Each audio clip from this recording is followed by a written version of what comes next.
echamos la vista 6 siglos atrás, hallamos multitud de citas referidas a la lengua mallorquina. El primer documento que he encontrado data de 1341, y todo gracias al robo de una colcha.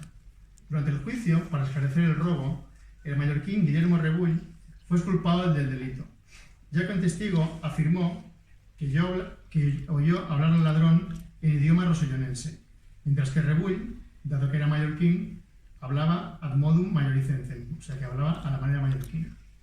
En 1409 se documenta una orden de pago a favor de Ramón Soler, en concepto de traducir de castellano al mallorquín. Esto es en 1409.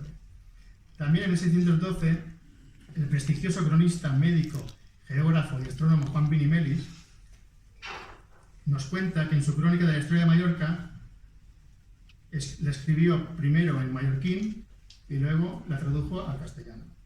Y en el siglo XIX se consolidan en Baleares las 3 piezas básicas que necesita una lengua para ser escrita de una manera ordenada y normativa. En la ortografía de Cervera de 1812, la gramática de Mengual de 1835 y el diccionario mallorquín-castellano de Figuera de 1840. Estos a principios del siglo XIX ya tenemos las 3 herramientas básicas para una lengua.